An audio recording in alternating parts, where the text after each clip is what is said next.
What's up, everybody? Matt Gajewski here, back again with the Awesemo channel, talking some college football DFS.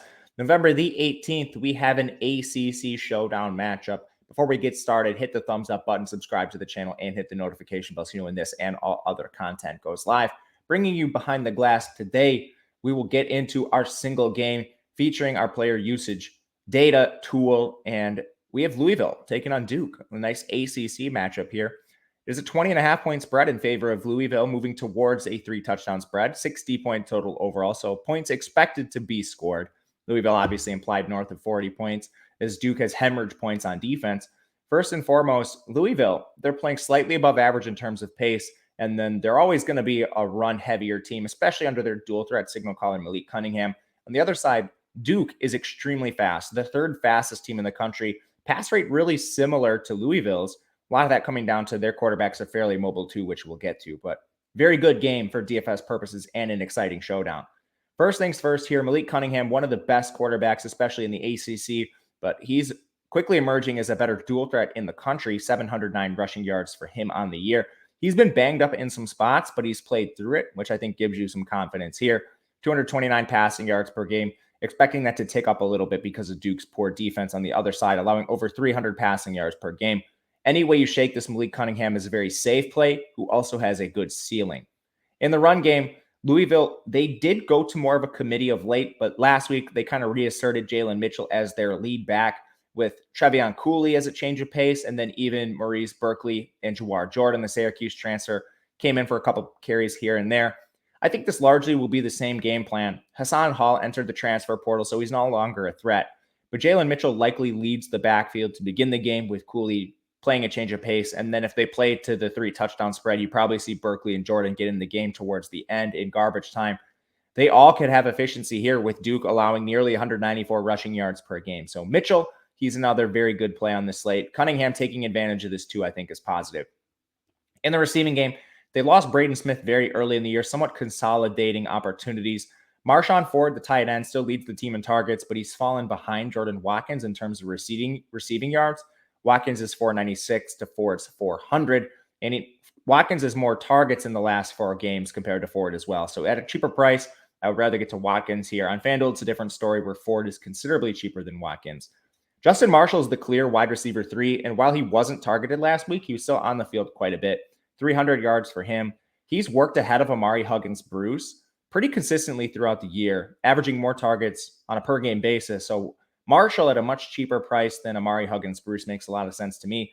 Huggins-Bruce is the wide receiver 3, but he splits a lot of time with Tyler Harrell and Shai Werts, who's come back from injury, the former Georgia Southern QB. He's at the stone minimum. So with the timeshare between Harrell and Huggins-Bruce, I think you can save yourself some salary playing Werts. He's completely fine down there.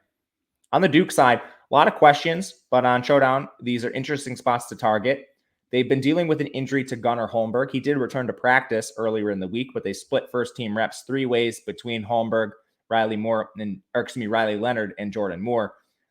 Not the most difficult situation, or not the most easy situation, I guess, to decipher here. Holmberg's expensive. He's somewhat mobile. He benefits from an up-tempo scheme, and I think he's viable if he starts, but we're just not going to get that news till the game kicks off. And if he doesn't play, I think Riley Leonard gets the start again, splits time with Jordan Moore. That's exactly what we saw last week. They played not quite a 50-50 timeshare. Leonard started, Moore came in because they got blown out so badly. But both of them should see the field. And this quarterback room has the risk of being a 3-way timeshare, even if Holmberg is fully healthy. We've seen that in practice reps this week. So it's a GPP situation with upside because the game environment is awesome. Louisville's defense has struggled against the pass as well.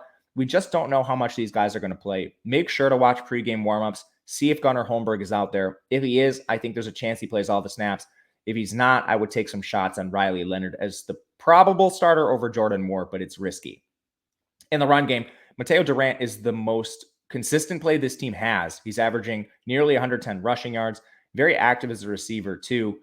And last week, again, the game just got out of hand. So only 10 carries for Durant. He still played far and away the most snaps among running backs. He was somewhat affected by Jordan Moore and Riley Leonard playing a lot. Those two combined for 23 designed carries, not even including scrambles. So Duke did move to more of a run game with the quarterback. when Holmberg was out. Again, Jordan Moore and Riley Leonard they were used a lot on design runs, which hurt Durant. So if Holmberg starts, I think Durant becomes a better play, but he's viable either way. Jordan Waters, these other backs, they're just change of paces at this point. In the receiving game, Jake Bobo is the wide receiver 8.5 targets per game for Bobo, narrowly ahead of Jalen Calhoun in terms of receiving yardage, but way ahead of Calhoun in terms of targets. Again, on the year, it's 8.5 to 5.8 for Calhoun. That's narrowed over recent weeks, but we still have Bobo averaging a full target more than Jalen Calhoun. He's a cheaper price and a much safer play, in my opinion, but Calhoun viable for tournaments. Behind him, you have a wide receiver 3 in Eli Pancol, who's averaging 3.5 targets per game, but he splits time with Jarrett Gardner and Jontavis Robertson. Even Daryl Harding mixes into this. So it is not a clear wide receiver 3, and Pancol is expensive compared to the Jarrett Gardner and Jontavis Robertson and Daryl Harding.